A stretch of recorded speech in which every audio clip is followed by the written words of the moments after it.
Yeah. Okay, so well, maybe we begin. I mean, well, first of all, I would like to thank Emmanuel for joining us today, and it is a big pleasure and a big honor for us. And I would like to remind you, or probably to inform you, those of you who may not know, although you will in due time, of course, that Emmanuel Alloa is professor of philosophy at the University of Freiburg, or Fribourg, as the French would say, where he holds the chair of aesthetics and philosophy of art. This is actually very close to our concerns, so it's, you know, it's a perfect match, if you will. So he is the author of many books, and Emmanuel, we know that you are one of the most important interpreters of Maurice Merleau-Ponty, one of the most profound interpreters, perhaps. And your book, Resistance of the Sensible World, an introduction to Merleau-Ponty, that came out in 2017, has already been translated into a number of languages. So hopefully it will be translated into Russian someday. I do hope that this will happen.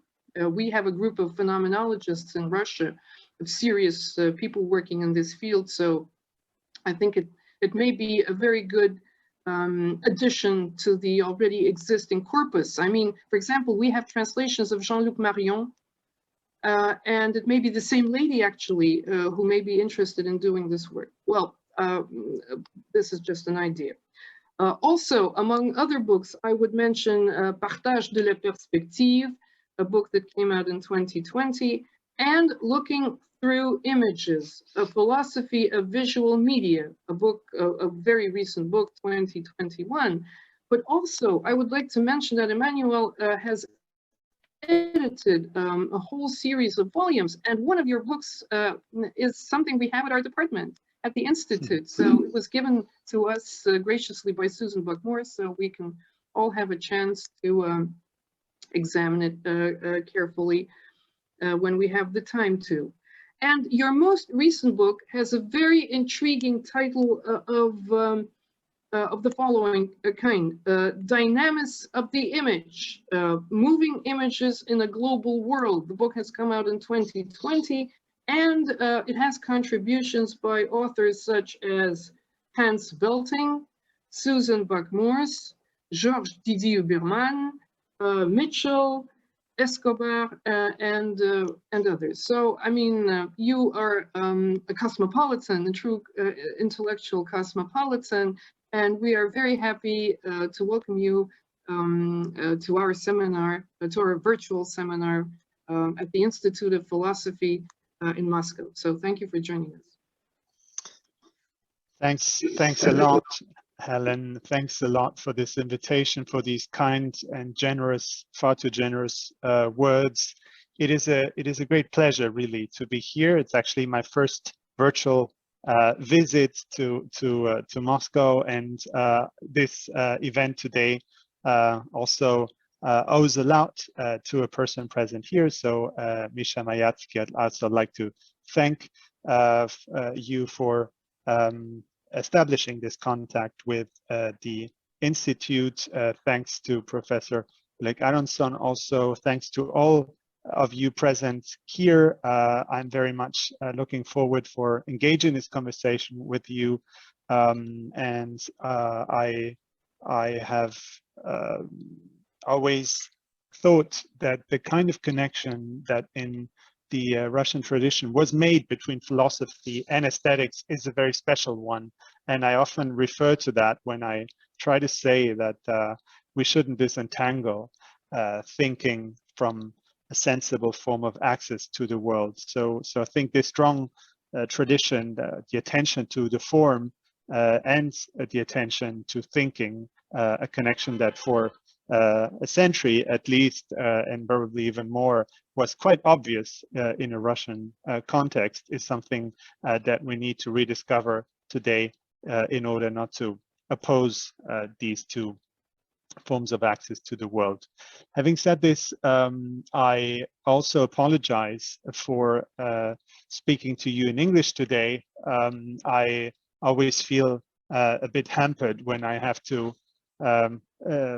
be in your parts of the world and being so handicapped by not speaking Russian and related languages. So please accept my apologies. I will do my best. What I would like to do this afternoon, Dobry den, by the way, is that I was wondering how I could maybe share some thoughts about what I call a dire phenomenology of the image. And this is these are some remarks that I will now share with you through a shared screen. If this works, let me see. Okay, can you see this? Wonderful. So I think we all know this expression, an image is worth 1,000 words, and I'd be interested to hear if you have a similar expression in Russian. So it's a proverb that is somehow expressing a conviction that remains to be justified. What does it mean to say that images have a persuasive power? If it is correct to suppose that images produce significance differently from how verbal language does, and that in images a sense appears that has no propositional equivalent, then an image is not just one phenomenon among many. Take this photograph that has been taken in May 2020. It is an image that somehow, among the many that have surfaced those months in the wake of the Black Lives Matter movement, this one has particularly haunted me somehow. And if we take a closer look at what we see, there are various elements that are striking. First of all, we notice the asymmetry, and it's an image that is traversed by asymmetry in many different ways.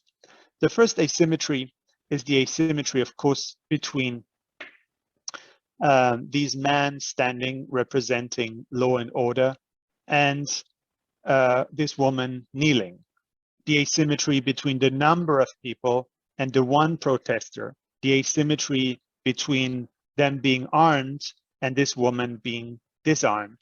The asymmetry between these men being men and this woman being a woman. The asymmetry between her wearing a mask and these men actually wearing a helmet that protects them, but at the same time it is open. They don't have to wear this device that we are told is protecting us from the virus, while at the same time not protecting from blows and protecting from other forms of violence.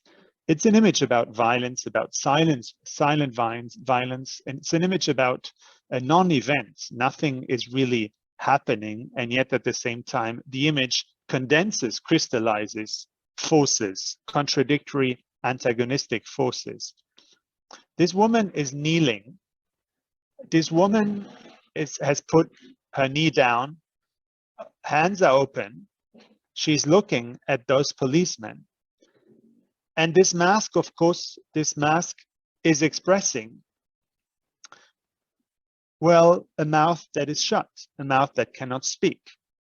And allegorically, we could say this is speaking or expressing the impossibility of having some voices heard rather than others. We also think of the fact that the Black Lives Matter movement was stirred again by a very violent death of a knee held on a body of George Floyd. And this knee held down was what made him stop breathing. I can't breathe. This was the sentence used by the protesters of the Black Lives Matter movement in spring 2020. And I can't breathe is, of course, also a symptom of corona patients. So the mask somehow connects a very special moment in spring 2020. And at the same time, it also bespeaks something else. That is that in one image, many, many things are expressed in a non-verbal way. And we can, of course, try to tease them out. And I'm sure you could find many other explanations. And this gesture of the knee put down could be read in many different ways. It's the knee fall that has a long iconographic tradition. Think of the emperor going to Canossa in front of the Pope, but also it's a gesture of triumph. So this could be now interpreted in many, many different fashions. I will not go into this, just to tell you, or just to find some good arguments, or trying to plausibilize my claim here. And my claim is that there is a form of iconic sense, an iconic meaning that cannot be fully translated into verbal meaning. And this iconic meaning is dependent on images being appearances. When we talk about appearances, we have to find a method that somehow takes these appearances seriously.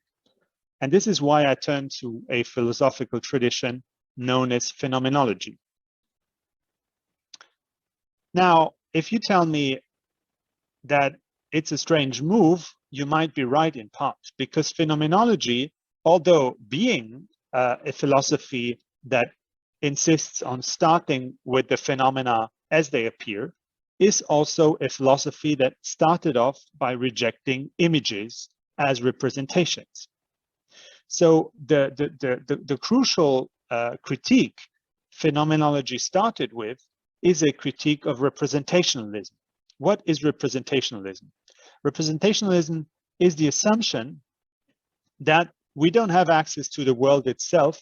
We only have access to copies, representations, simulacra of the world that somehow enter our mind, and our mind turns into a camera obscura. And since I know that some of you are working on cinema, maybe this could be an interesting point to discuss. Why is it that optical devices such as the camera obscura, and maybe even later early cinema, has been so influential in explaining how the mind works? Think of Bergson, think of Deleuze, of course, but even think of how Karl Marx described consciousness as a form of camera obscura. So phenomenology in the Husserlian fashion, so Edmund Husserl starts off as a critique of representationalism. Here's how he puts this. So he develops the principle of intentionality, which surfaces almost exactly at all those points at which images are equated with representatives or signs. Just a second here.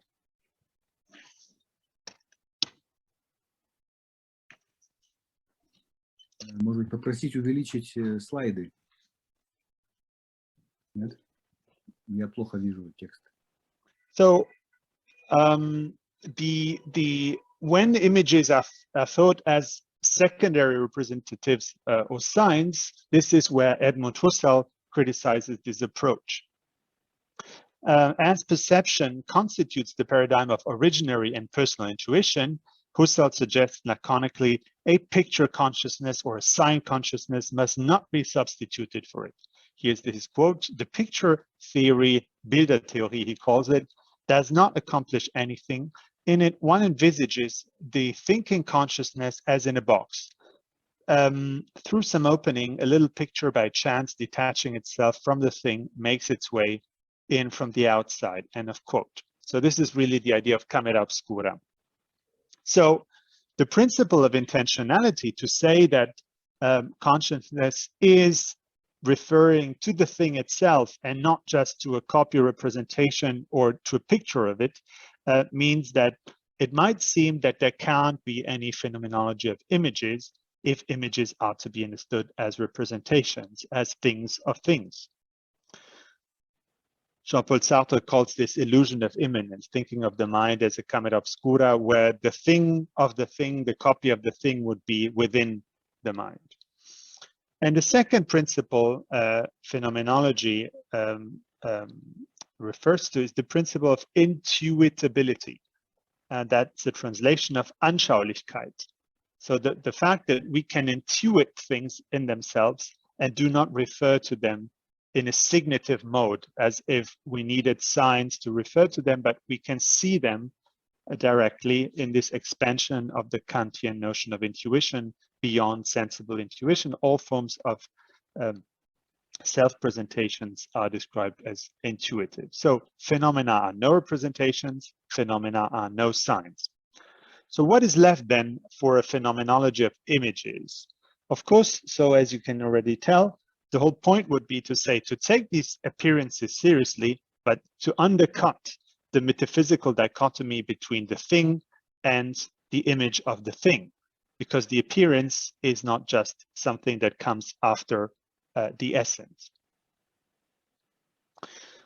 Very basically construed, phenomenology can be described as a form of aesthetics. And why is that? In phenomenology, there is an interest in the way in which things appear, the way in which the things present themselves, undoing their referential and otherwise valid connections. So validities means that they are active in these and that matter for these and that use, and that the interest in the how means that we will take special note in how things present themselves, how they appear, their qualities, their suchness, their being so and so. This connection has been made by Edmund Husserl himself in a letter to Hugo von Hofmannsthal, when he said the suspension of existential statements, saying this is a table, this is a chair, this is an artwork, in order to be interested in the how means that we will work as many artists do, writers, poets. He says, here's his quote, "We are living in an aesthetic consciousness. In it, we ask no questions about the being and non-being and what directly appears or appears in an image. Every real performing of an act aims at an appearing object through the appearance, but this situation is totally different in the case of aesthetic feeling, which does not aim through the appearance, but aims at it and aims at the object only for the sake of the appearance." That's the letter to the Viennese poet Hugo von Hofmannsthal. So we can also find another connection between phenomenology and aesthetics in a comment that Levinas makes. So as you know, Levinas is not only a prominent figure in his ethics, the ethics of alterity, of otherness, but he was also an early phenomenologist, and he makes this comment in 1936, already 37. He says that a historical turn of aesthetics toward experience is crossed with the becoming aesthetic of phenomenology as an experiential science. So as if Levinas had quoted something interesting here, that actually phenomenology becomes aesthetic because it turns to experience, and that when aesthetics turns to experience, it itself moves closer to phenomenology. Emmanuel? Oui. Tu m'entends? Oui. On n'arrive pas à lire tes dias. Ah bon? Est-ce que tu veux les agrandir? Ah, vous voyez seulement les... Ah, okay. Okay, it seems we have this problem again. I'm very sorry. Okay. Okay, let's do it this way. Seems there's a problem with the new version of Zoom. Yeah, I've had this before. All right. So here are the references. Does it work now? Can you read it well? Okay. All right. So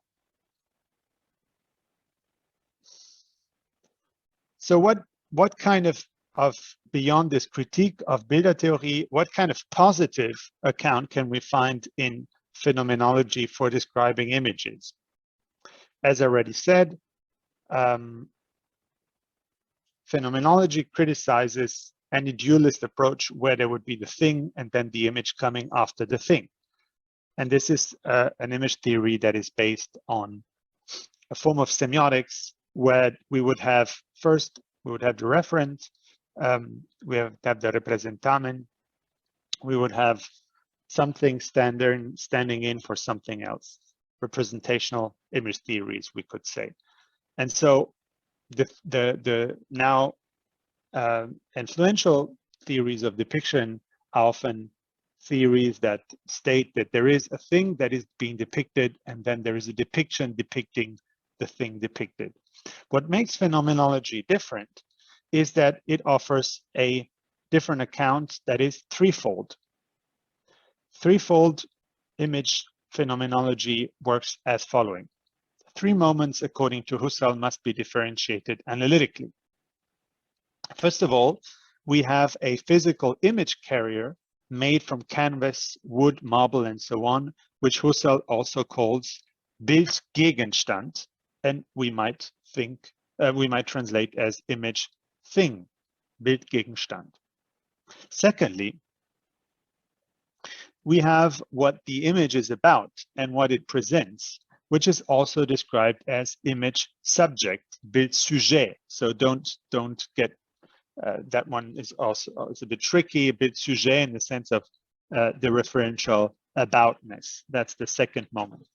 And then third is the presenting appearance, that is the way in which the image subject shows itself, a mere phenomenality, which, I quote, has never existed and never will exist, end of quote, and that Husserl somehow confoundingly characterizes as Bildobjekt, image object, but we could also simply describe as image appearance. So what appears, the phenomenal side of the image.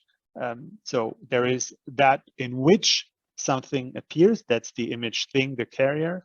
There's that which appears, the Bildsujet, and then there is the appearance itself. 3 moments.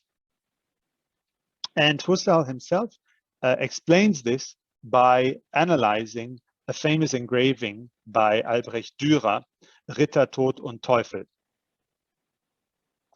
Knight, Death, and Devil, from 1513. And here you see these 3 different figures, the knight, the death, and the devil. Oh. And you can, of course, tell that some of these objects might have a model in empirical psychophysical reality, while we would probably say that the knight or maybe the devil have never existed in the world we share, but still they have an appearing phenomenal quality, and that's the point. So the fact that we don't believe that fictional entities have a body that could interact with our bodies doesn't mean that in images they don't appear. And they appear the very same way as a knight might appear that Albrecht Dürer maybe met when crossing the Alps on one of his trips to Italy. So this insistence on materiality and on phenomenality is crucial in phenomenology. Here's again what he says in a description from 1898. For example, I'm just now contemplating the engraving of Raphael's Theology that hangs on the wall here. First, I contemplate it as this physical thing.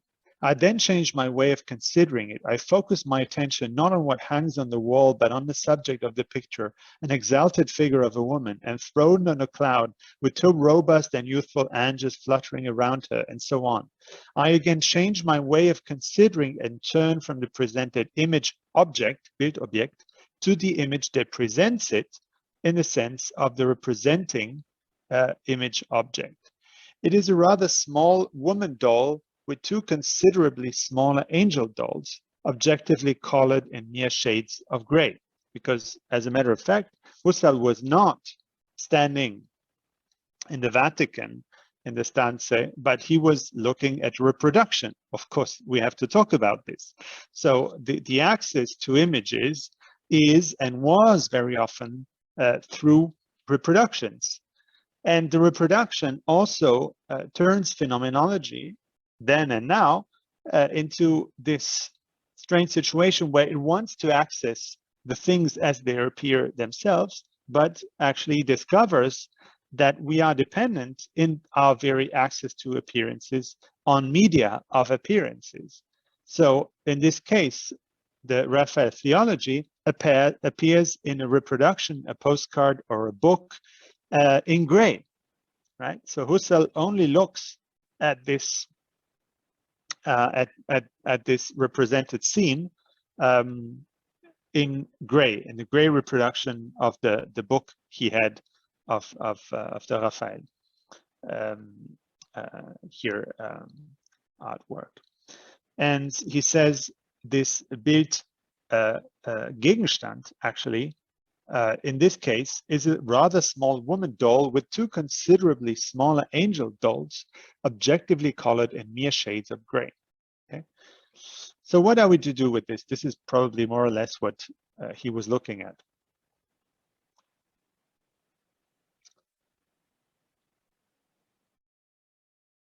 So he then turns into this idea that we have to take media of appearances as a cue in order to understand how consciousness works.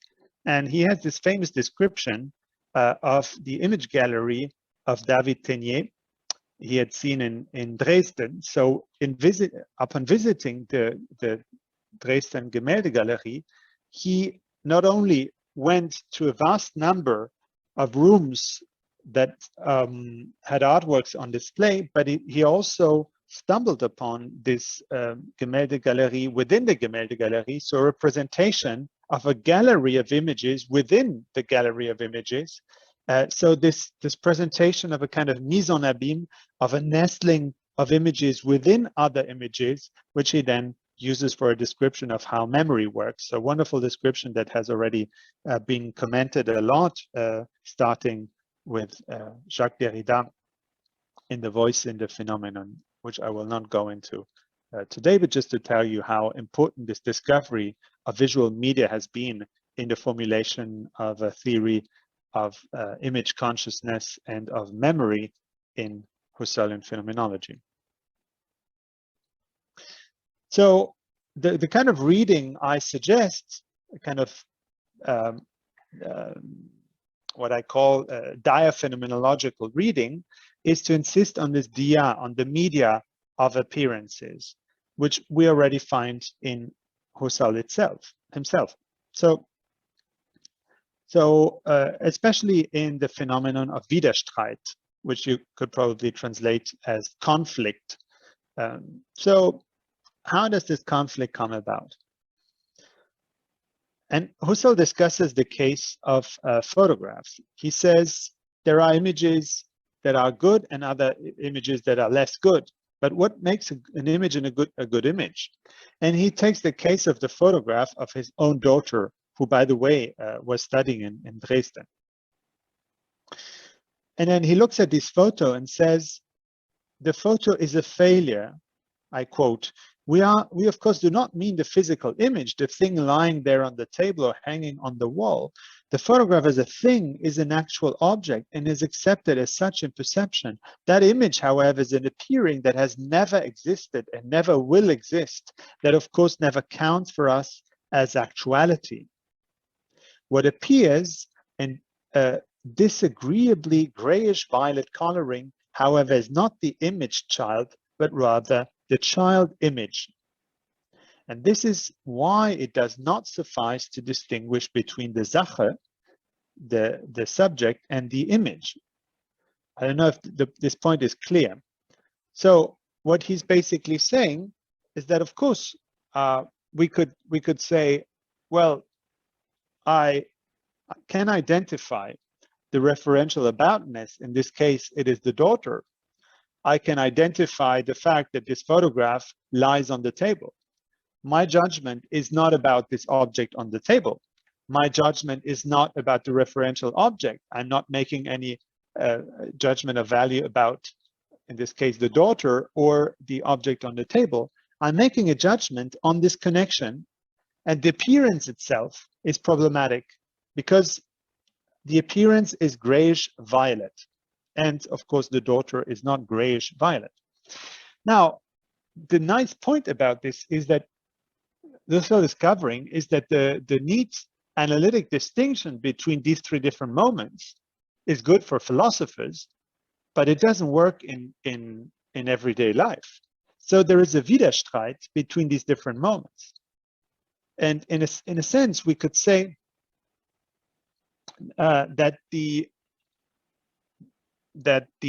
medium somehow forces itself to the foreground. I cannot avoid seeing the medium, although the medium is supposed to recede to become a transparent window so that I can fully access to the represented subject.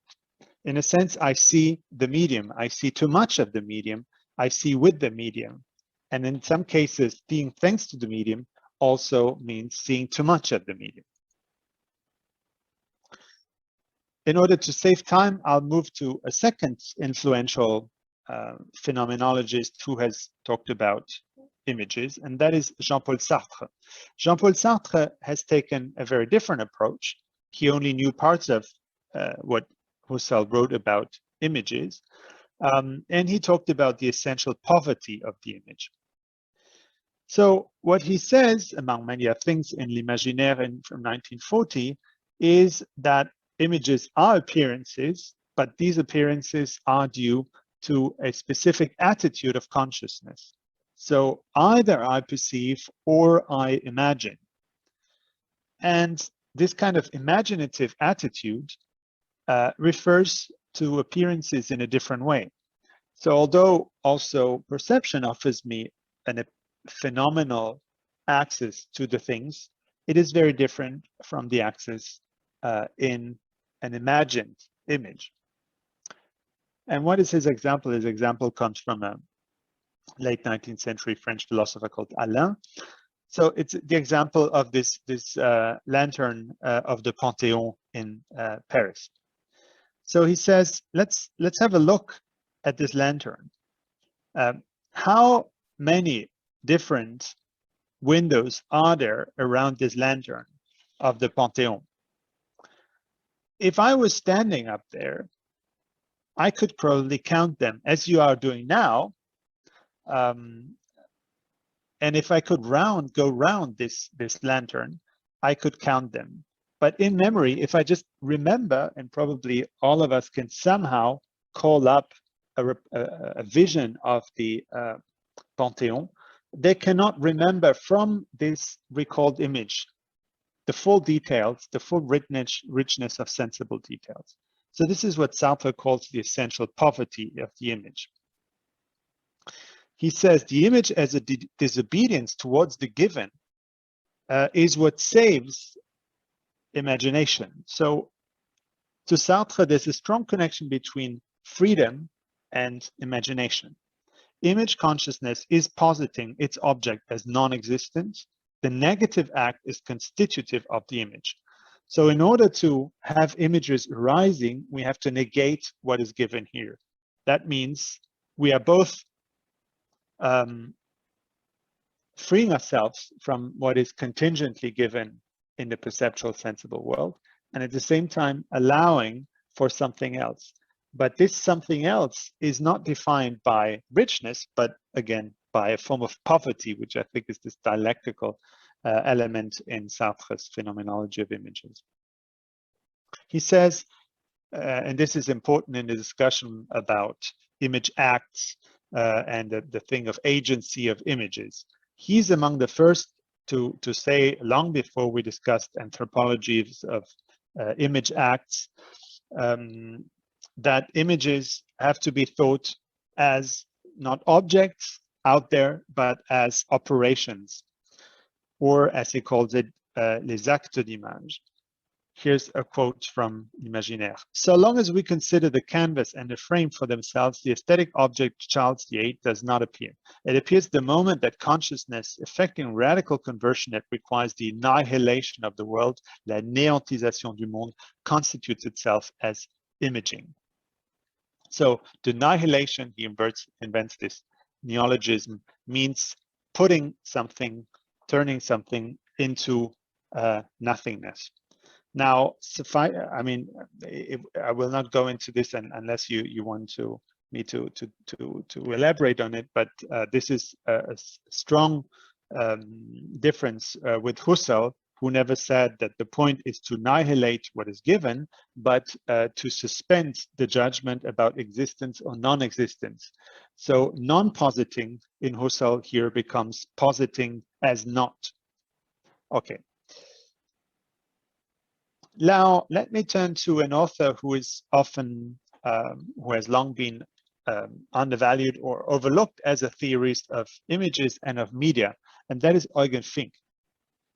Eugen Fink wrote his dissertation with Husserl in 1930 on Vergegenwärtigung und Bild zur Phenomenologie der Unwirklichkeit, which we might translate roughly as presentification and image on the phenomenology of non-actuality, and where he says the following: the image carrier is always co-seen and shines through as a medial relucence. So it shines back somehow.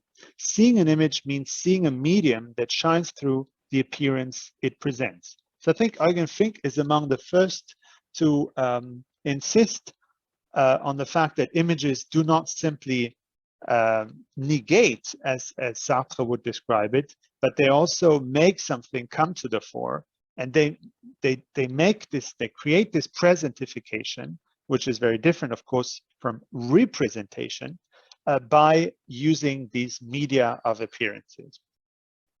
In order to illustrate this, I have chosen Gustave Caillebotte, this spectacular painting, Les Raboteurs, that you can see today in the Musée d'Orsay, where somehow they are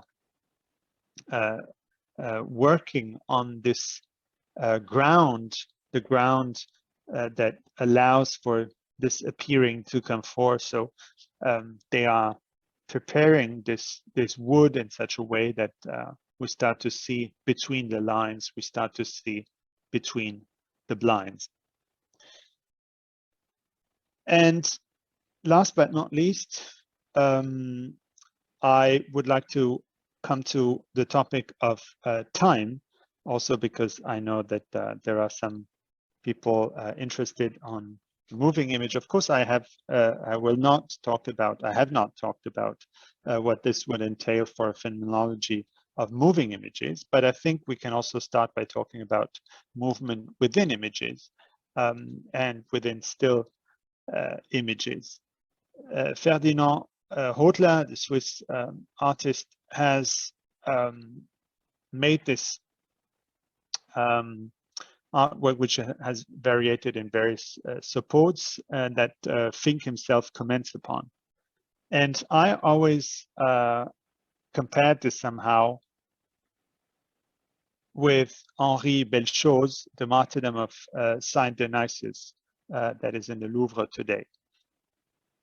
So how is it possible for the image to condense? I started with that, with the photograph of the Black Lives Matters movement. Images are always condensations of much more than what can be shown.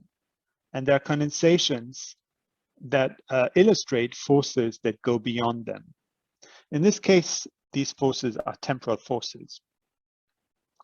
It's the moment that in the tradition of aesthetics, think of Lessing, has been described as the prägnante Augenblick, as the pregnant moment, or also productive moment. But this productive moment can also be a moment of death, of destruction, of interruption.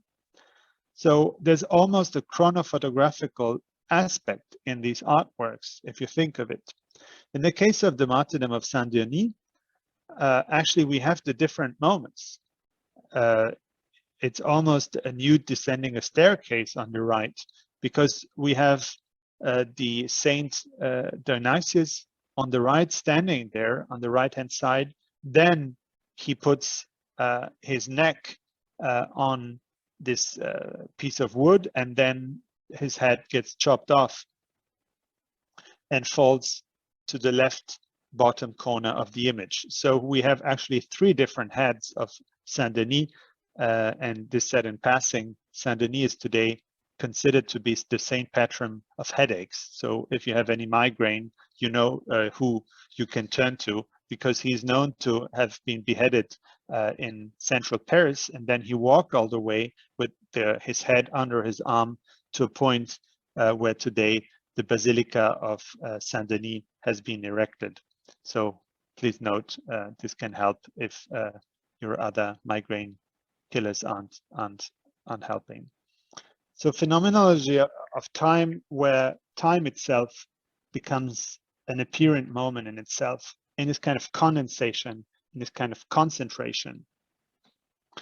So these are a few of the elements I simply wanted to share with you in order to, I hope, try to, or I hope that I convinced you that a phenomenological approach can help us today to understand the specifics of this iconic sense of how meaning is being carried along, is conveyed by images in ways that should be distinguished from how verbal sense how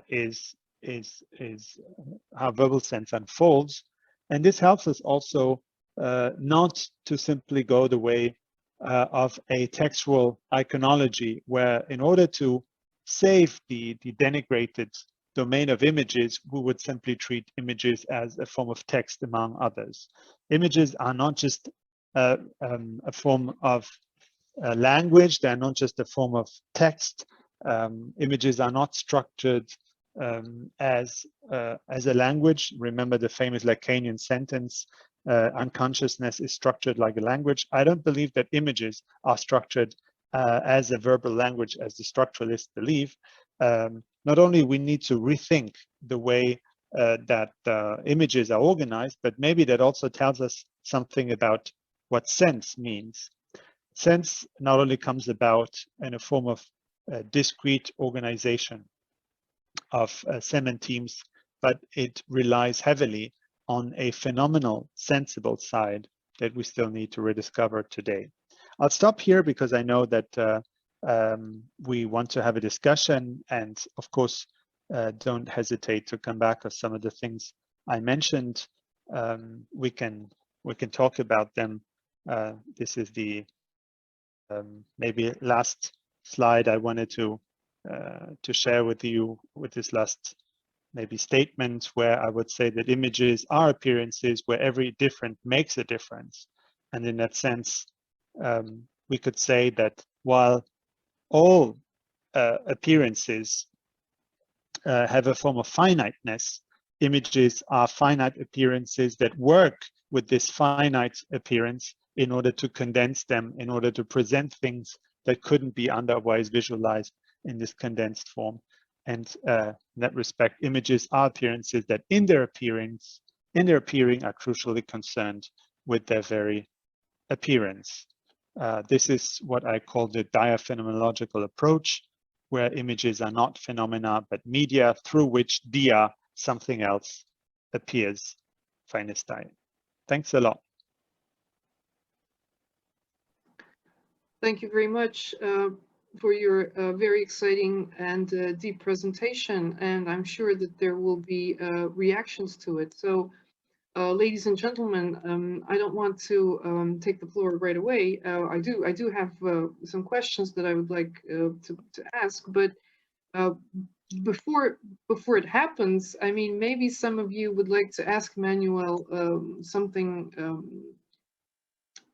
right after his talk that has to do with what he has presented to us so profoundly and with such beautiful illustrative material. So please, you're most welcome.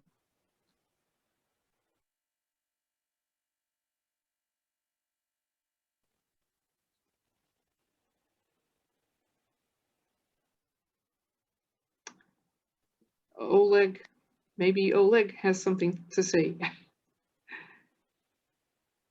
We can't hear you. The sound is not on. The sound, your sound is mute.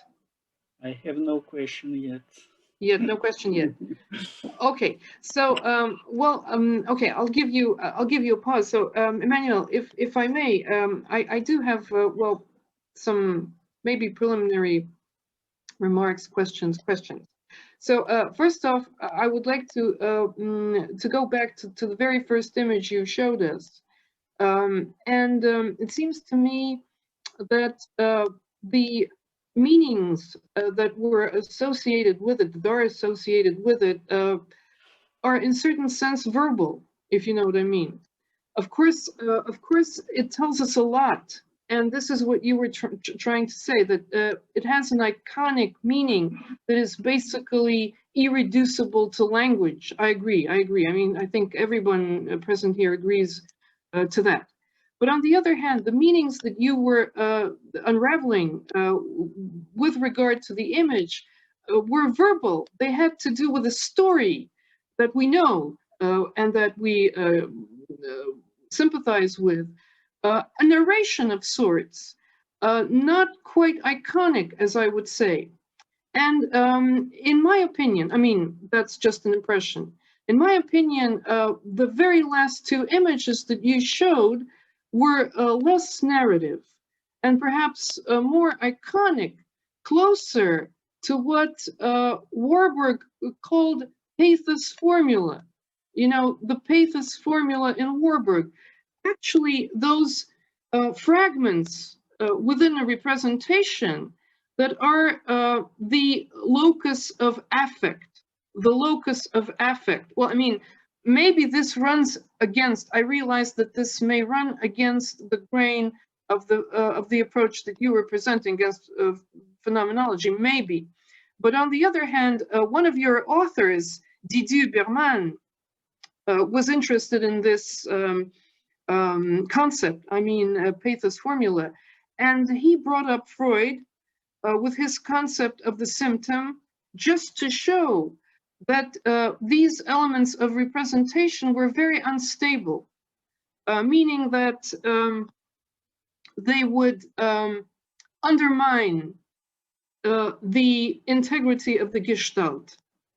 Well, this is how, to put it in a nutshell, this is how he interprets those formula, the pathos formula. I mean, I'm not going into that, but I'm trying to say that something in the image, well, I mean, of course, you were telling us how the image appears and what is there in the appearance of the image that is specific about its iconic nature. But also, speaking about the image itself, probably this is what I'm trying to do now, there is something that may be destabilizing, you know, for representation. If we think of image in terms of representation, which of course you warn us against, but still. So, I mean, how do we derive meaning? How do we derive meaning out of images? Perhaps my question would be, what is the status of iconic sense or of iconic meaning, whatever you call it? Because of course, we're all immersed in language, and there are ways of freeing ourselves from it, but somehow it follows us, it traps us in many ways. So what is iconic sense? How would you, as a beginning, how would you define iconic meaning? Thank you. Thanks. Lots of very interesting thoughts. First of all, I have a reaction. It was interesting that you mentioned that you found these press photographs in Jose California to be narrative, and the last Hodler and Belle Chose not to be narrative. I guess I would have probably intuitively said the opposite. So let me explain. While in the case of the press photograph, I haven't been able to track down the name of the photographer. I have indeed been talking over that image, so adding a lot of verbal descriptions and kind of extras, this exercise of description. I don't think I made a narrative. Maybe I did in some way, but it was a very paratactic narrative. I just added descriptions of a structure. I didn't tell a story, you know. So a narrative I believe needs a form of development. It needs some form of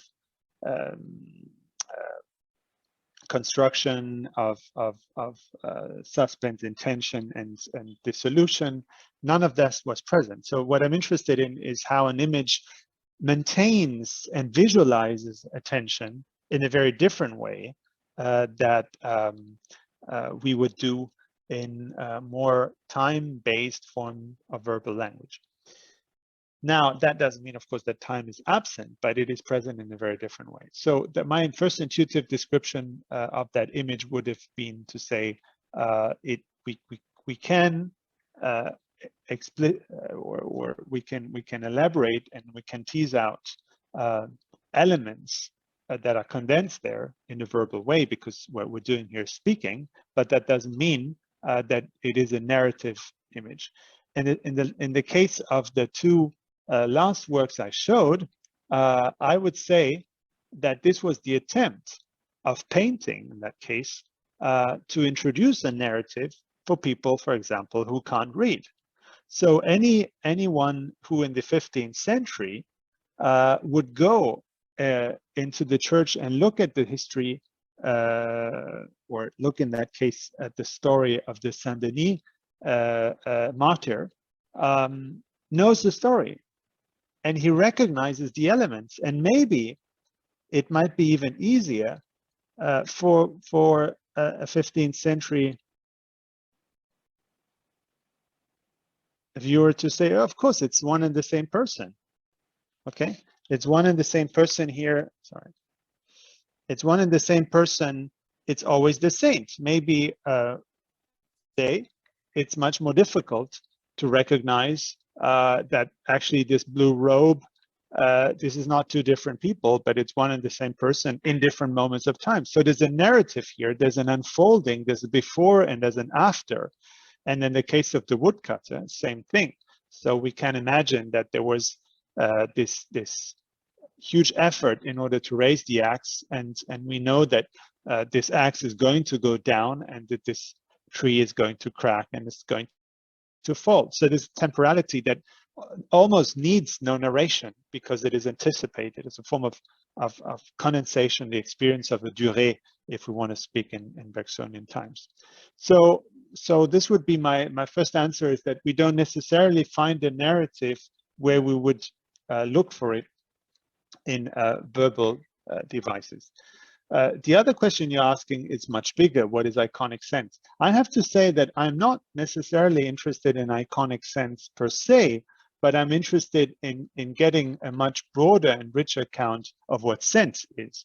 And more generally in the kind of work I try to do, that means that I'd like to see how the emergence of sense has to do with its being located, situated, rooted in a corporeal sensibility, but also in a perspectival setting.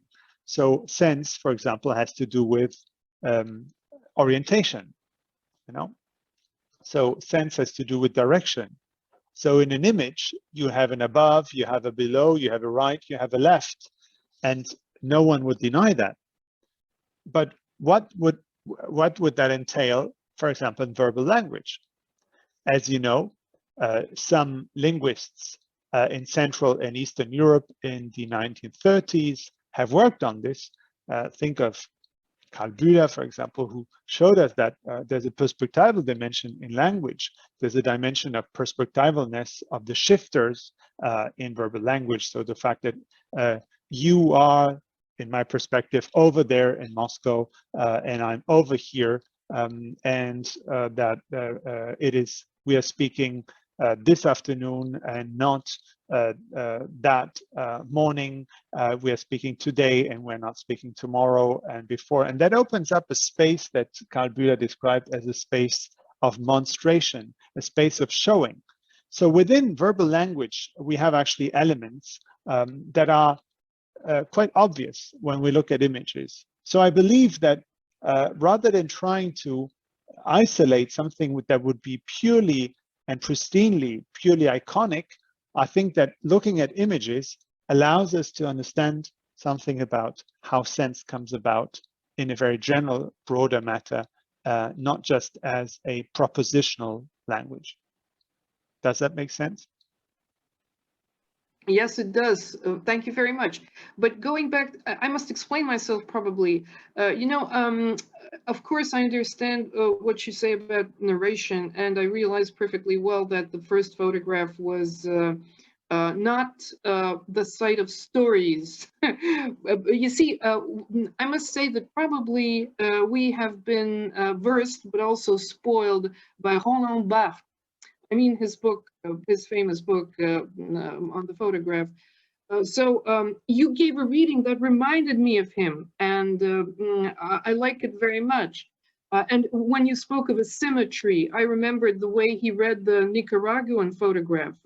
Actually, he speaks of this discontinuity that the photograph presents without actually, without the photographer ever intending to capture it. I mean, it's unintentional in very many ways. So this is a reading that is reminiscent of Barthes, of course, and I like it very much. But the thing is that we know the story about Black Lives Matter, and the story clings to the image. Now, the narrative that I was talking about is not so much the narrative that the photograph gives us, or that is attached to the photograph, but rather the contextual whole, if you will, or the whole context out of which the photograph is taken and which it represents, you know. So this is the kind of narrative that I was referring to. Whereas in the case of the paintings, which are of course narrative, which were like a movie, for example, for the medieval spectator, because they were split into temporal instances that formed a sequence, a story, basically. Whereas in that other case, I was as a contemporary spectator singling out just the gesture of the raised arm, which reminded me, of course, of Warburg and his undertaking. So this is just to explain myself, but to go back to your explanation of sense. Sense is an important word, and of course, if we use the terms that are part of the phenomenological vocabulary, perhaps we would have to think of intersubjectivity, perhaps. But also, if we use, or if we think of another person who is interested in images, I mean Jean-Luc Nancy, for him, sense is communication. So essentially, I mean, through language, through images, whatever, but it's always, as you know, a form of being together. So, and he gives a lot of examples, you know, different examples like, il n'y a pas de sens pour un seul, whatever, you know, very many examples. But the point is that sense is essentially an act of communication. So, I mean, this is a very big question, and it has to do probably with the circulation of images. So maybe you could expand on that. Thanks. Yeah, I mean, you also pointing to the fact that images never come alone, and they come in context, and that what the kind of knowledge we already have about context and settings informs the way we look at images. So it might be that we recognize very well the context of the photograph I showed you initially, and if we have no idea about medieval Christian iconography, we might not be able to read a painting, or even maybe an Orthodox icon, if we don't know the kind of coding it requires. So I'm quite hesitant in saying that there are images that are per se narrative or that are per se context dependent, and others that aren't. It really also has a lot to do with the kind of engagement that we have with those images. What is interesting, even in the Roland Barthes reading, I'd completely forgot about this photograph on Nicaragua, but you're right, of course, is that today we might not be aware any longer about the exact involvements of this Nicaraguan crisis, and yet we recognize the power of the photograph. And I think in the same way, that was a bit my claim. We don't need to necessarily know what was happening in spring 2020 in order to understand the kind of tension there. And I'm interested in these kind of tensions that cannot be translated into a narrative. So in a way, although I insist here about iconic sense, I'm not offering a hermeneutical account or something like that. I want to move away from the excessive insistence on meaning in order to insist on this situated perspectivalness dimension of sense.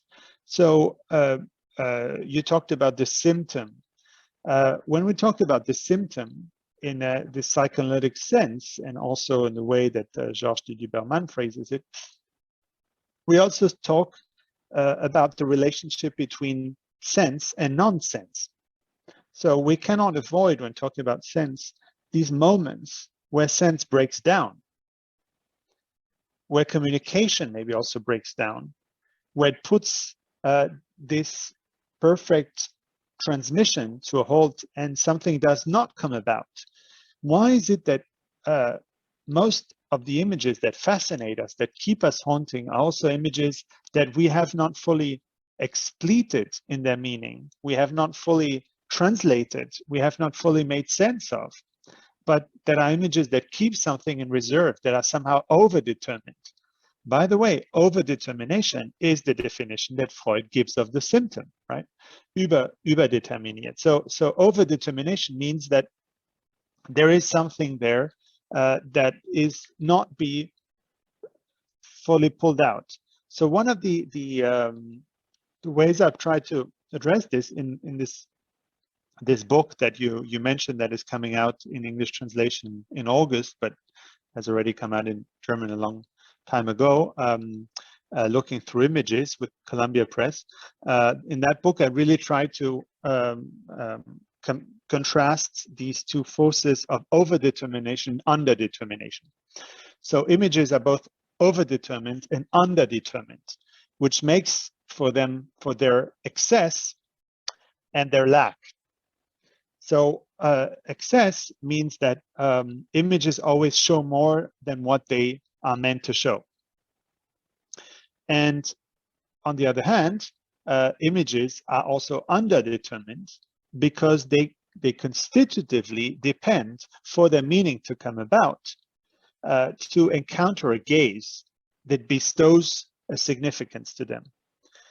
And this is exactly where intersubjectivity comes about. So this relationship to the spectator is where these moments of indeterminacy, of underdetermination, give a role to the beholder to engage in this relationship of meaning, bestowing, of giving a meaning in the relationship with the image. So overdetermination, underdetermination as this critical negotiation between sense and non-sense.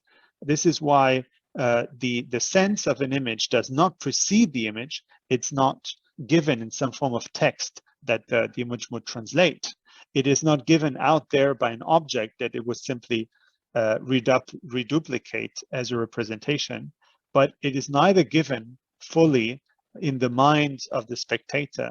It has this phenomenal quality that I think we finally need to take seriously in order to avoid this alternative between either a purely constructive aesthetics or a purely receptive aesthetics, where things would either have been already established beforehand in the things themselves or are fully created by the eye of the beholder, as Marcel Duchamp would put this.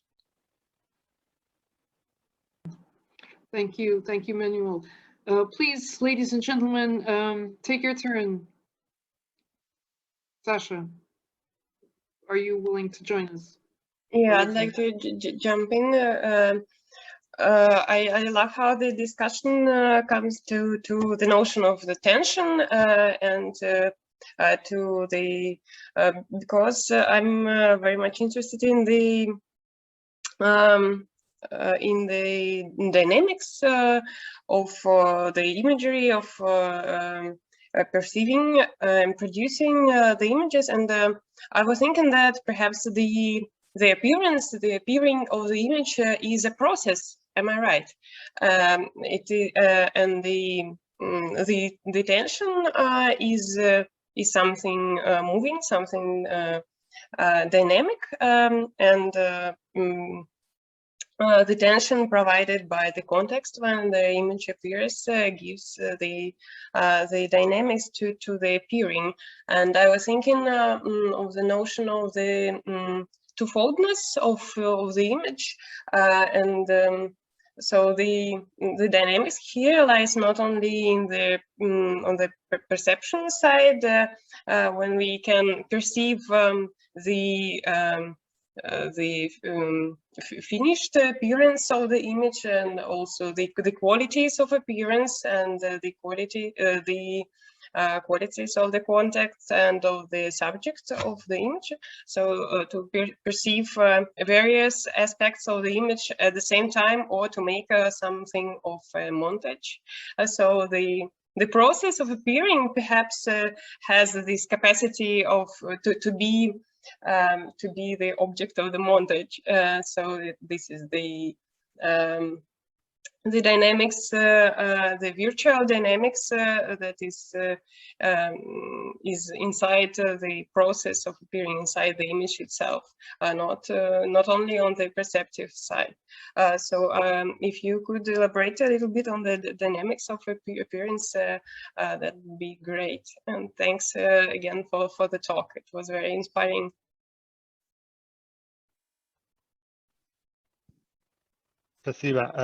So the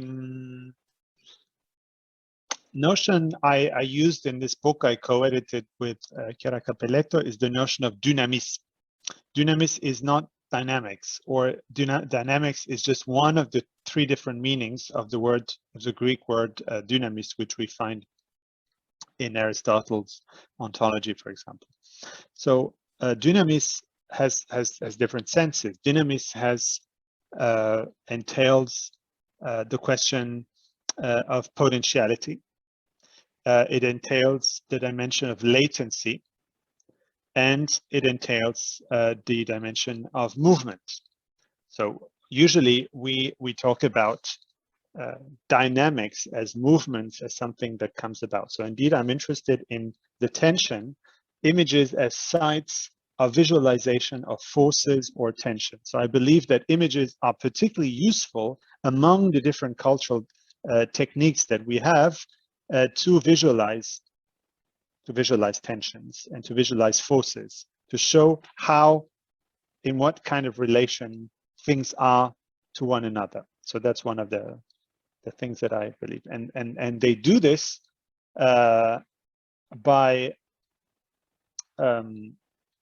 transforming movements. So either by freezing them, or by underlining them, or by accelerating them, or by somehow shifting them. So these movements themselves become transformed and translated. The second point, however, in the dynamis is the point of potentiality. So dynamis as something that opposes energia, yeah? So a full translation into actuality. And maybe that might be something we could talk about with Oleg also here, how this Deleuzian reading of the virtual can relate to this Aristotelian idea. There is a vulgata, there is a a simplified version of this Aristotelianism that would say that in this Aristotelian ontology that we have inherited through scholasticism, preference is given to actuality over potentiality. And of course, in this Vulgata, the potentiality is nothing but an impoverished state of actuality. So the difference between the potential president and the actual president is that a candidate would like to be actual president, but as long as he's not the actual president, he's just a poor candidate not winning the election. And I think this is not necessarily the way. And then, of course, Deleuze develops his notion of virtuality, where he would say that the virtual is not contrary to the real, but is opposed to the actual. Okay, I think the Aristotelian notion of dynamis, and indeed we have developed this in this book with connections to Warburg, who was already mentioned, and who has an idea of images as dynamograms, has a reference to a form of potentiality that does not translate into actualization. And the resistance to actualization actually tells us something about power structures.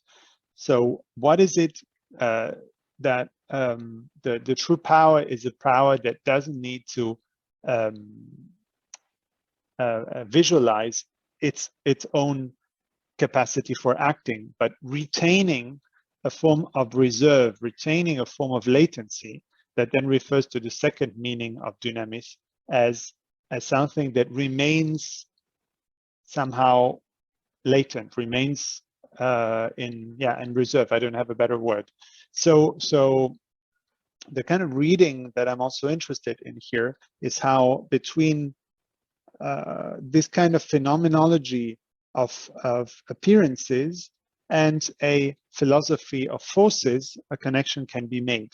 Think of Louis Marin, who would then say that we have been thinking about images in terms of beings, but we should think of images in terms of efficacies, of dynames.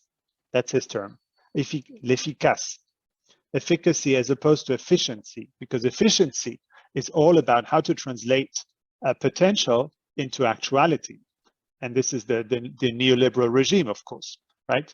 Being efficient is, you find it in all those books that are titled How to Get Things Done, you know? And this is exactly the kind of paradigm that, maybe also Deleuze was criticizing when he was criticizing the idea of Aristotelian dynamis. But I believe there is another way of taking this. If we don't think of dynamis as efficiency, but as efficacy, which means there is an efficacy, there's an agency that does not simply amount to the classical theory of action, where an agent A would act on an agent B, but where the action happens through a form of keeping back the forces that are at stake here.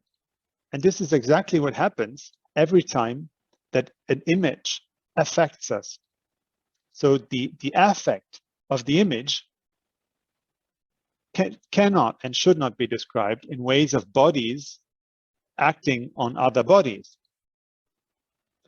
But there's a way of,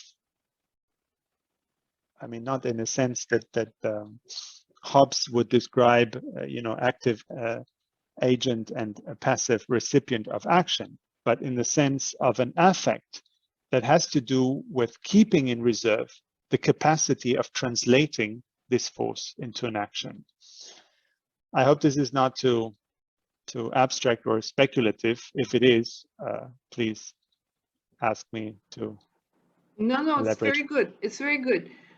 You say that images should not be thought of in terms of bodily interactions, but in Spinoza, an image is an imprint of a bodily encounter.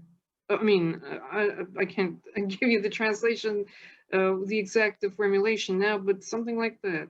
an image is an imprint of an encounter between bodies, you know. No, I'm not No. saying that the body is not involved. What I'm saying is not described on the matrix. Trace of effect, the trace of effect in Spinoza. Yes, Emmanuel, excuse me, there's just one thing I wanted to say. I don't want to talk anymore, but I want to say that if Oleg wants to step in, I would be happy to translate some of his thoughts because, you know, it might be easier for him to speak in Russian, maybe, and I would gladly help. So please, Oleg, because Emmanuel wants to know what you think of the combination, possible marriage between phenomenology and Deleuze, perhaps, because you mentioned the play of forces, the philosophy of forces.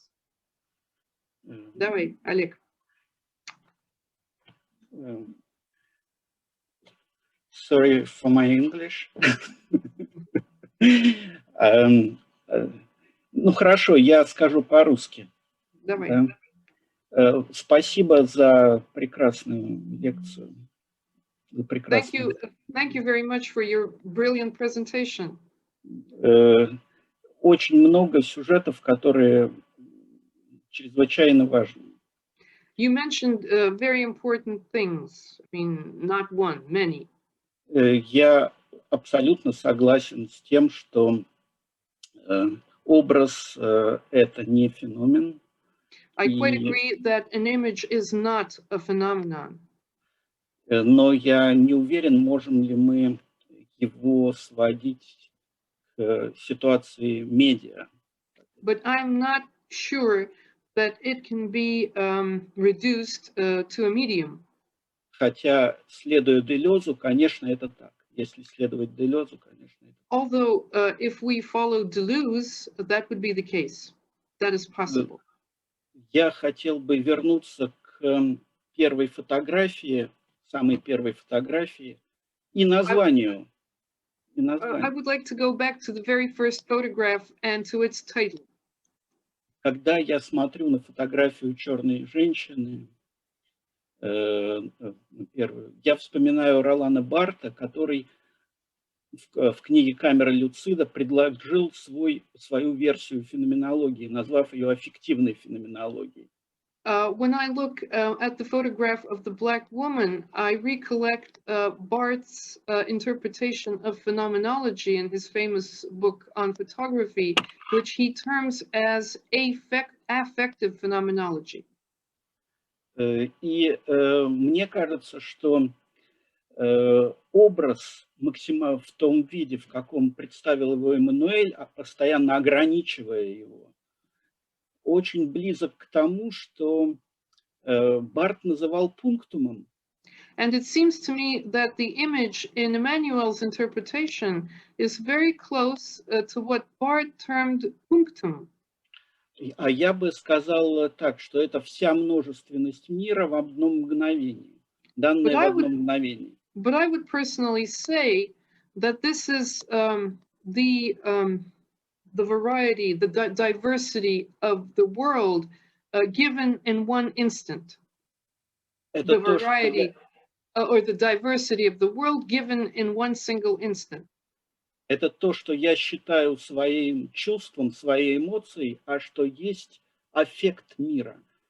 It is something that I claim to be my feeling, my emotion, but something that is the affect of the world, действие мира. Да, действие мира. Да, the action of the world upon me. И вот я смотрю на фотографию, и я спрашиваю себя, где здесь пунктум? So I look at the photograph and I ask myself, where is the punctum? Для меня эта ситуация очевидна. For me, the situation is very clear. Пунктум – это смартфон в кармане джинсов женщины. The punctum here in the photograph is the smartphone in the lady's jeans pocket. Это не противостояние черных и белых. It is the non-confrontation between the black and the white. это не противостояние It is not, власти It и is- противостояния. yes, I'm sorry. It is not the confrontation between the black and the white. It is not an opposition to power. Это противостояние мира больших данных, выраженных в смартфоне, It is мира чисел и мира образов насилия. the confrontation between big data, as exemplified by the smartphone, and чего? Мира образов насилия, изображений насилия как образ. And the representations of violence. И вот я возвращаюсь к названию, где использовано число 1000. So I go back to the title of your talk, where you use the figure 1000. И в русской поговорке число 100. The Russian idiomatic saying has 100 instead of 1000. Лучше один раз увидеть, Well, чем we 100 say раз услышать. literally, it is better to see something once than to hear about that thing 100 times. That's конечно, the literal translation. И, конечно, мой вопрос здесь, почему в мире образа, противостоящего языку, в мире видимого и говоримого абсолютно исключено число? And my question is, why is it that in a world where the image is opposed to language, the visual opposed to the verbal, there is no place for the number? Ну, во-первых, если возвращаться к тысячам слов, So if we go back to 1,000 words, возможно, что 7 слов более мощная вещь, чем картинка или чем образ. 7 слов. 7 слов. It is possible that 7 words are a more powerful statement than the image. Ну, конечно, я имею в виду 7 слов Христа на кресте. Of course, I mean the 7 words spoken by Jesus on the cross, by crucified Jesus. Это вопрос об образах числа. This is a question about the images of number. 3 или 7 гораздо более мощные числа, чем 100 и 1000. 3 or 7 are much more powerful numbers than 100 or even 1,000. 100 и 1000 это значит просто много. 100 or 1,000 simply stand for quantity. They simply mean a lot. И мой вопрос это фактически вопрос, касающийся того, что, ну это не вопрос, что число проводит определенную границу между образом и данностью. So it seems to me that the number traces a certain divide or a certain limit between the image and the given and givenness. Число это сама множественность, The это number пространство, the number is multiplicity as such. где образ и данность абсолютно разделены. Множественность пространства. Это пространство, число это пространство. Number is space itself. Где что? Образ и данность. Image and givenness. And givenness, yes. Не разделены, а inseparable. Are inseparable, yes. They're not separated from each other. Моя идея состоит в том, что язык и образ или пара говорить, видеть. It seems to me that language and image, or the pair to speak and to see, это искусственная оппозиция. Are an artificial construction. Которая призвана, чтобы скрыть проблему.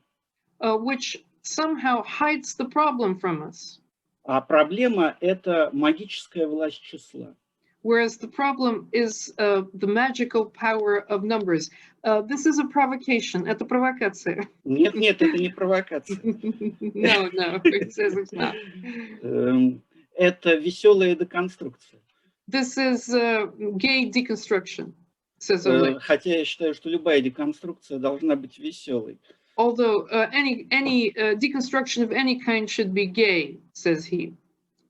Вот для чего надо скрывать магическую власть числа? Потому что число — это не количество. Because numbers are not about quantity. Это акт, это действие магического ритма самой жизни. It is the act of the magical rhythm of life itself. And repetition of life.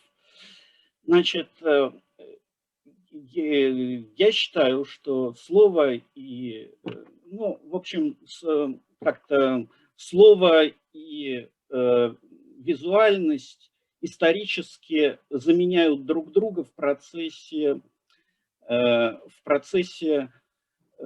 сакрализации. So it seems that секуляризации, извини, не сакрализации. That image and word replace each other in the process of secularization. Это наши способы, значит, картинка, слово и картинка, наши способы иметь дело с трансценденцией. Word and image are our ways of dealing with transcendence. А число нет. And whereas the number is not. Ну вот у того же Нанси в книге Disenclosure, деконструкции христианства, он прочерчивает. Well, for example, if you turn to Nancy's book on the deconstruction of Christianity, he seems to be expressing similar thoughts. Да. На самом деле, в каком-то смысле можно считать, что язык и образ, слово и изображение, они эквивалентны. From a certain viewpoint, word and image, language and representation are equivalent to each other. Это мир подобий. Because this is the world of similarities.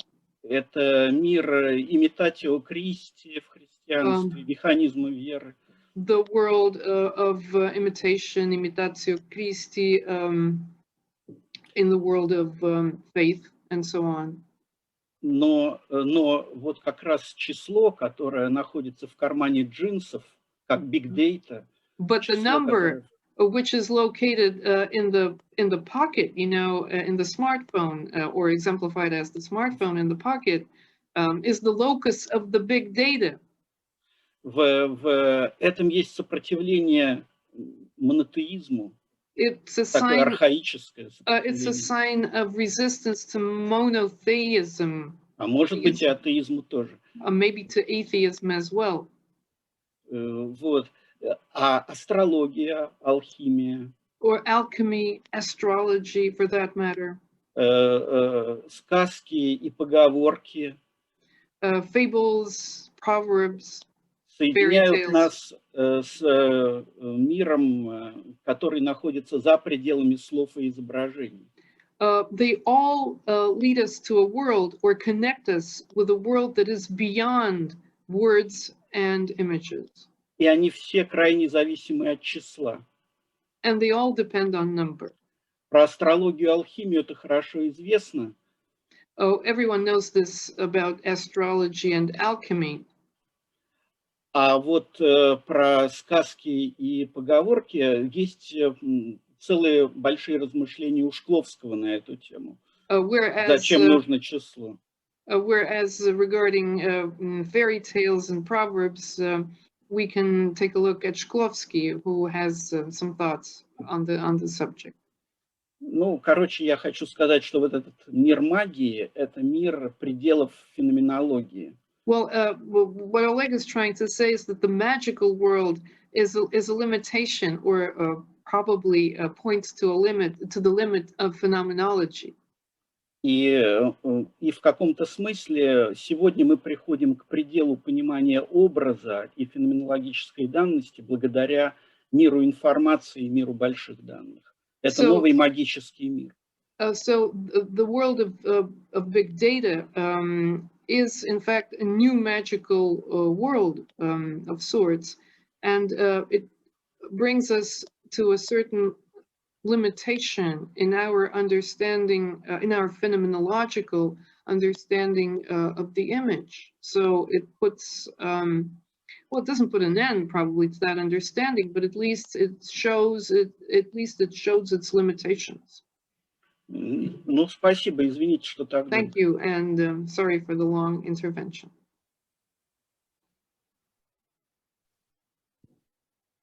Okay, so thanks a lot. I don't know how we want to proceed. Does it make sense? Should I just speak in English, or do you want to translate for Alec? So if you have me over next time in presence in Moscow, I will give a talk about numbers. Okay. Today I did not speak about numbers, that's true. And I share your concern that we should not leave out numbers, Alex. So on this point, we totally agree. And probably we should have this triumvirate of image, text, and number. These are the basic cultural techniques we have to deal with. So I did not talk about numbers today. And I agree with you. I also agree with you that the issue of big data is essential today. I don't know if it's the only problem, but I think it's a major problem. It's also why we had this exhibition about the economy of images. So how do we calculate with images? How do we reckon with images? How do we exchange images? How do we sell with images? How do we buy with images, etc., etc. Where I think we disagree, if I understood you correctly, is that, to my understanding, you only take half the step towards numbers. Let me explain. When you say that numbers are not about quantities, I assume you mean to say that they are about qualities. At least the many examples you gave seem to confirm my reading. When you talk about alchemy, when you talk about the 3 and the 7 in monotheistic understandings, when you talk about the importance of magic, when you talk about the importance of role of numbers in interpretations that we would call somehow allegorical, etc., it seems to me that you are fully subscribing to what I would call a symbolistic approach. So you seem to treat numbers as symbols. Now, to me, this is really only to take half the step that is necessary when we talk about big data and when we talk about the power of numbers. Why is 3 or 7 any more relevant than 100 or 1,000? I cannot see. It's true that within our European culture, we have favored the 3, that within the Judaic tradition, Judaism has brought us the 7, and even the week is organized this way, and many other things we could then describe. But this is a very symbolistic approach, and I think this is a very humanistic approach to numbers that misses the point about the power of numbers. So very well, let's talk about numbers. And you're right in insisting on the fact that I have not talked about numbers. And I would probably also share with you, I have actually different punctums in this image. So one of the punctums is actually those nails of this lady, and these nails can be turned into weapons. Think of you know, Edward Scissorhands and the fact that these nails can be turned into a weapon of attack, but they're also very fragile. So nothing breaks more easily than these nails. But I also agree with you that this smartphone is what is probably allowing to record many forms of violence against minorities in the US. What I would like to draw your attention to is that this smartphone actually has a direct counter artifact, and this is this embedded camera. All these policemen have actually these embedded cameras. So these cameras help the policemen to document a counter narrative. So today, police forces are faced with criticisms about how things supposedly went. So they are now using these cameras, these body cams, in order to document how things went and use this in trials that are contesting for example, the supposedly justified use of violence. So there's clearly no opposition between images and numbers, because it's images that are used in vast numbers in order to produce, well, anyone would probably say a narrative, a story that are put together and then produce a counter visuality and a counter narrative. Last but not least, these kind of images are being recorded in a system that is neither on the side of purely numbers nor on the side of purely images. It's a system or text. It's a system called hexadecimal systems. So the coding is a coding made of 60 17s, an alphabet made of numbers and of letters. That's the hexadecimal system. And this kind of hexadecimal system is then transmitted. The difference we continue to follow is not a relevant one. The real difference is that between discrete and replete media. So discrete media are media that are based on codes. So of course, the moment an image gets translated into a line of code, hexadecimal line of code, in order to be transmitted through the cell phone, it becomes a text. Everybody agrees on that. But the moment it becomes a text, the point is it gets discretized. So it gets discrete. It's based on discrete elements. And what happens right now, as we're having a Zoom conference,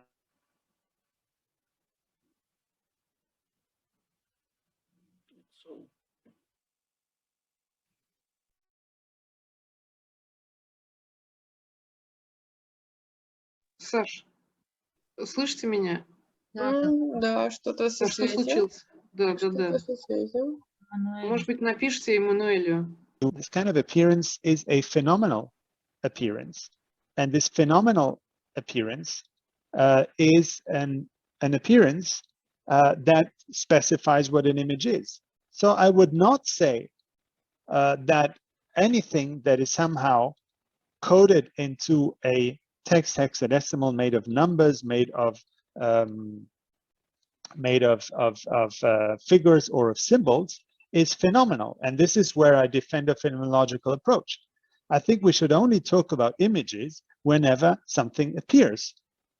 And we can talk about the appearance of numbers. Some numbers appear in a certain way, and the Trinity is an appearance of the number, maybe. But many numbers work very well, and many texts work very well, because they do not appear. And this is where I think, of course, phenomenology cannot do everything. But when we talk about images, we need a phenomenology, and we don't need a symbology. I don't know if this answer is an answer to your suggestion. If I may, I can just give a couple of hints. I mean, just to make sure that everyone, Oleg, has followed you correctly. Эммануэль говорит, Олег, что твоя интерпретация цифры символическая. Это я говорю тебе, как он понимает. И второй момент, на котором он настаивает, он говорит о том, что вот телефон – это способ, помимо всего прочего, это способ кодирования. Вот многие коды, которые работают, потом переводятся в тексты, а текст – это дискретное образование и так далее. То есть вот для него есть еще проблема кодирования. Все, больше ничего не буду говорить. But there is one person here, I mean, hopefully he's here, at least I can see his name indicated in one of the boxes beneath, who has written whole thesis on phenomenology. Максим, вы здесь, Спиваков, отзовитесь. Да. Yes, I'm here, but yes, please. Actually, well, it was really inspiring.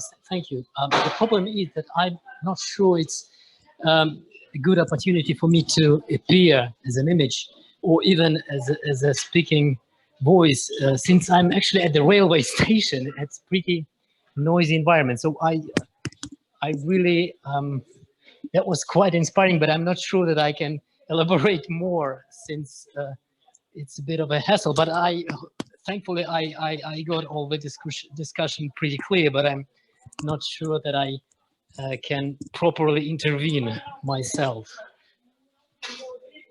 Maybe you can ask a question at least. Maybe you have a question for Emmanuel. Oh, well, yes, I may. I mean, going back to when you mentioned the symptom as something that could be, you know, brought into this question of the image of the image as a process, rather.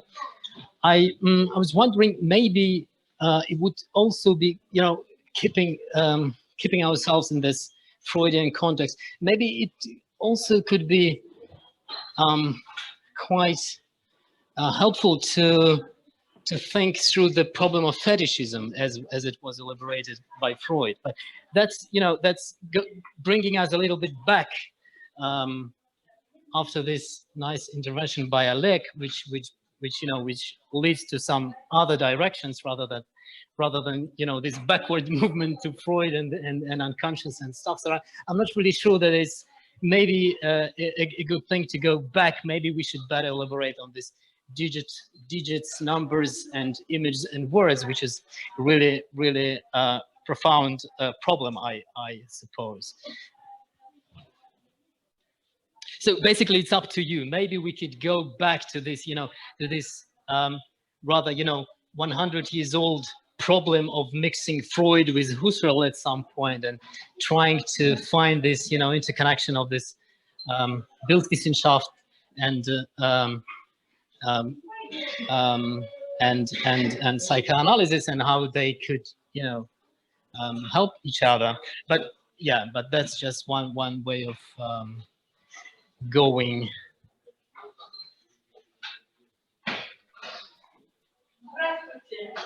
Thanks. Thanks for taking the time all the while being in transit. Yeah, I think today I will not go into topic the fetishism, because there are already so many topics on the table that I'm not sure I'll be able to say something relevant in a short time. But one of the approaches where phenomenology, media theory, and psychoanalysis are combined in an interesting way that remains to be fully understood is actually Jean-François Lyotard's first book, Discours Figure. I know that it's been translated into English. It's a very difficult book. It's also not always presented in a very conclusive way, but I think one of the key takeaways is that we find in Freudian psychoanalysis something like a pondering on Darstellbarkeit and figurality, and the figura, of course, opens up different traditions. It opens up the tradition of what I would describe as a tradition of symbolism and symbolization. And I hope it became clear that this is not the tradition I'm interested in.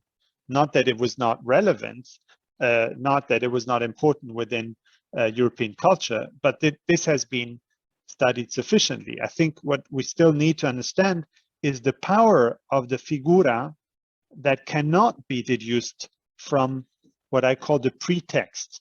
So a pretext where somehow the meaning would have already been fully contained and only needs to be transposed into the image. So iconography for centuries has been the science of finding the equivalent between text and image.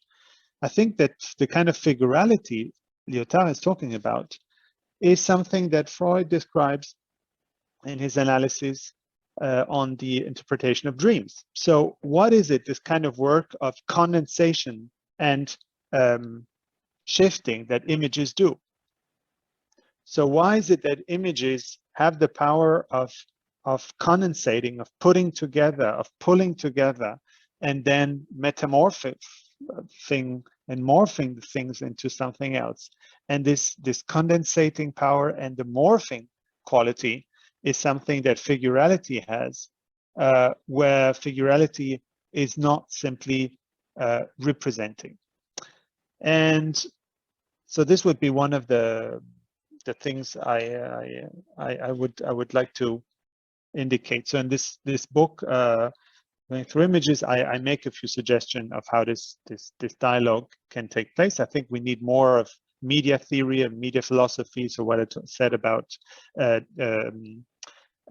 dense or replete media on the one side and discrete media is something crucial. But we also need to talk about affects and experience. And figurality is another key here. Now, this again brings me back to my thesis or my claim, is that we are dealing with finite appearances. But again, there are appearances such as images, and they're not the only ones, images that work on the finiteness of their own appearance. So playing with their own limits, playing with the fact that there is an inside, that there is an outside, the fact that they cannot add anything, the fact that they cannot introduce new elements, unlike time-based forms of figuration, for example. And this finiteness thing, it's all there. It's all within the image. Find out the potentiality of that image. I think is this exacerbation and play on the phenomenality of appearance. So that's why I was saying images are appearances. They're in their very appearance, play with their appearing, you know? So that was a kind of the reflexive dimension. So we cannot undo form and content in an image if you really want to have it in a blunt and basic way. So phenomenology, I think, is a crucial entry point, and then we should mingle it and combine it with insights from media theory and from theories of the affect, whether they come from psychoanalysis or other forms of the traditions that have been mentioned today, and of course the pathos formel, where the thinking of force and the thinking of form come together, as in the Warburgian tradition. So these are some of the resources I tend to work with, but I don't know. Be interested to hear if this is also something that you try to develop at the Institute in Moscow, and all the people who are connected today, because maybe there are people from elsewhere connecting.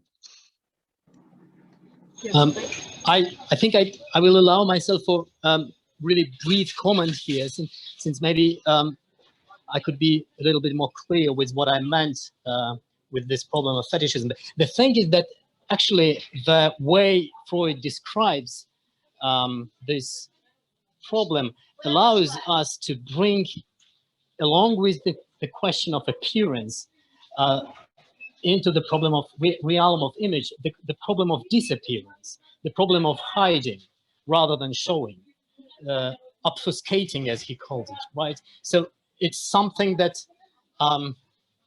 it actually has to do with the problem of kenosis in Christian tradition, right? It's something that the way of negativity as a process that goes through the image, in the space of the image, and that also, you know, and that somehow to some extent question the possibility of phenomenology as apparatus, since it doesn't, to the full extent, actually, it's not only something that is a phenomena, right? It's something that actually tries to cover and to take the phenomena away from us.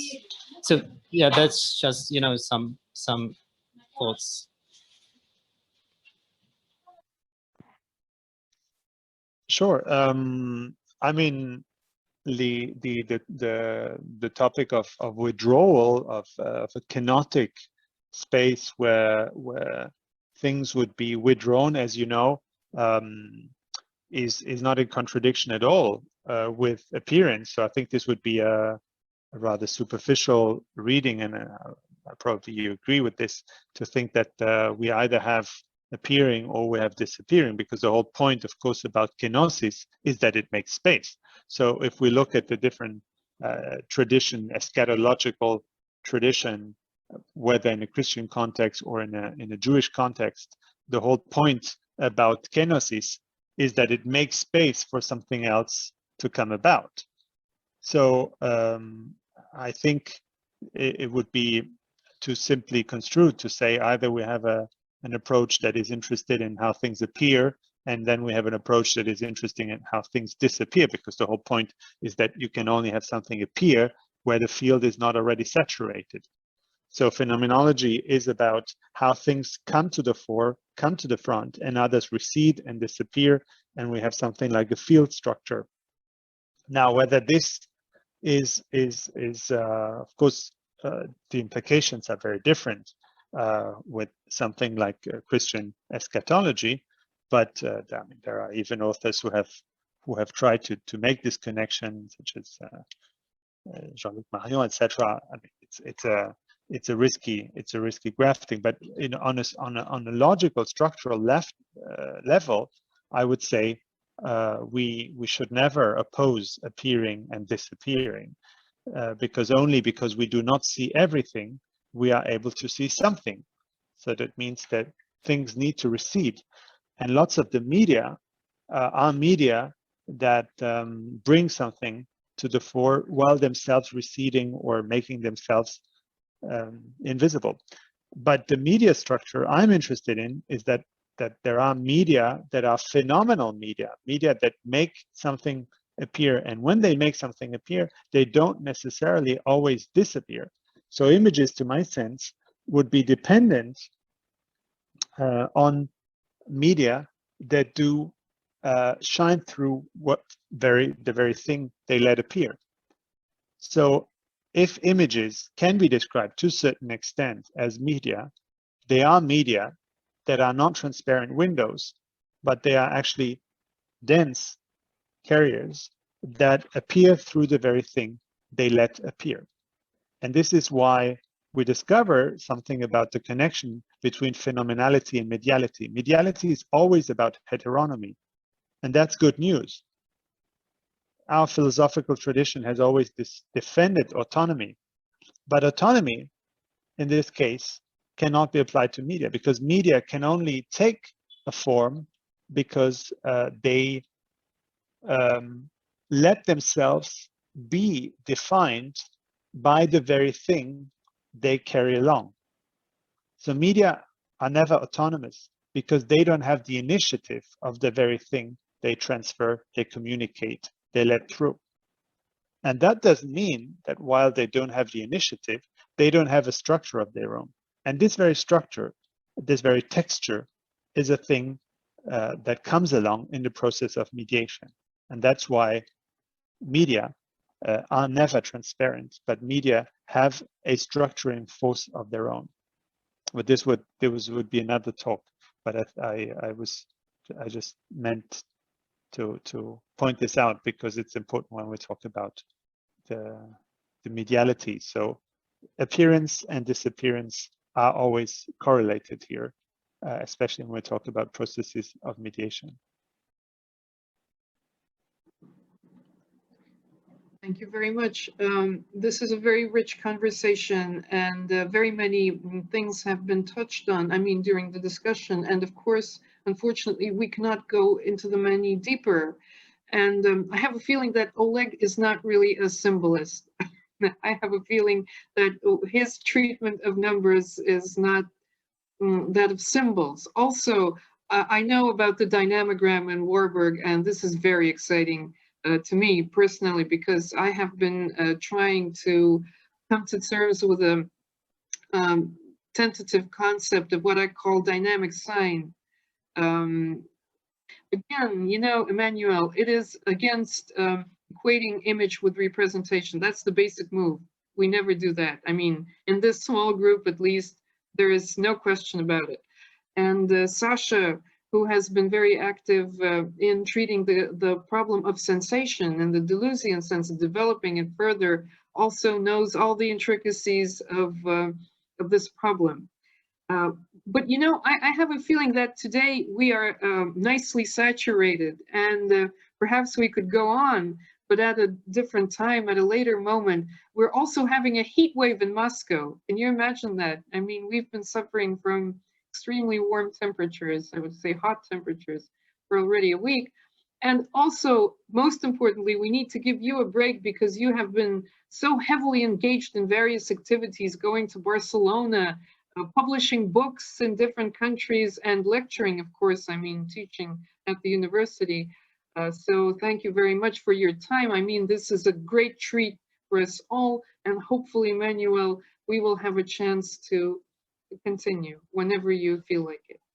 Thank you. I mean, this comes from the bottom of our hearts. Thank you ever so much. Thanks a lot for your time, for your patience, for all these rich thoughts, and I really hope we'll be able to continue, and you'll teach me a bit of Russian. Spasibo. Many thanks to you all. Thank you. And see you soon. Thank you so much. Thank you. Bye-bye. Thank you. Thank you. Thank you.